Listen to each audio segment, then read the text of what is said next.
2025 का चुनावी दंगल समाप्त हो गया और चुनावी दंगल में जो तेजस्वी यादव ने ये कहा था कि बिहार की जनता सत्ता परिवर्तन करना चाहती है, बिहार में एक बड़ा बदलाव लाना चाहती है, लेकिन बिहार की जनता ने तेजस्वी को नकारा और आरजेडी 25 सीटों पर ही सिमट कर रह गई। यानी तेजस्वी यादव जिस परिवर्तन की बात कह रहे थे, जिस मूड के साथ तूफान लाने की बात कह रहे थे, आखिरकार जनता ने उन्हें सिरे से खारिज कर दिया। यानी इस बार चुनाव में 25 सीटों पर ही आरजेडी सिमटी। यानी तेजस्वी यादव को हार का सामना करना पड़ा। लगातार एनडीए की प्रचंड जीत हासिल की और 202 का आंकड़ा एनडीए ने छुआ। तेजस्वी के कार्यकर्ता मायूस हुए और साफ तौर पे तेजस्वी ने बड़ा झोलझाल का आरोप लगाया और साफ तौर पे कहा कि ये जीत ईवीएम को हैक करके और सरकारी तंत्र का गलत इस्तेमाल करके ये चुनाव जीता गया है। लगातार चीखते और चिल्लाते तेजस्वी नजर आए। वोट चोरी, वोटर अधिकार यात्रा के माध्यम से वोट चोरी का आरोप तेजस्वी यादव ने लगाया। पूरे बिहार में बिहार अधिकार यात्रा भी निकाला और तमाम बातों को जनता तक पहुंचाने का काम किया। भले ही बिहार चुनाव में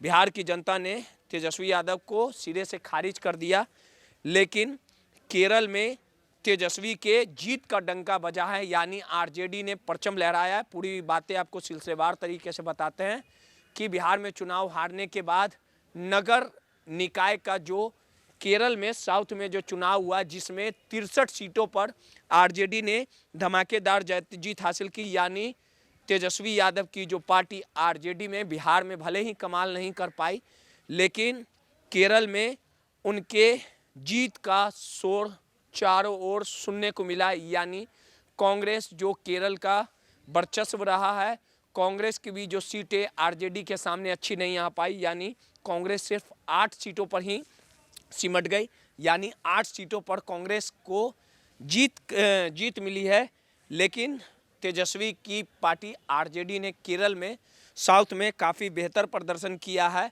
बिहार चुनाव में आपको पता ही होगा कि वोट चोरी का आरोप तेजस्वी यादव लगा रहे थे और इस वोट चोरी के माध्यम से लगातार वो एनडीए के नेता पर आरोप लगा रहे थे, लेकिन उनकी बातें तब साबित हुई जब केंद्रीय मंत्री, बिहार के पूर्व मुख्यमंत्री जीतन राम मांझी का कुछ दिनों पूर्व जो बयान आया था, जिसमें उन्होंने साफ तौर पे कहा था कि टेकारी के विधायक को 2020 में हमने डीएम को फ़ोन करके जिताया।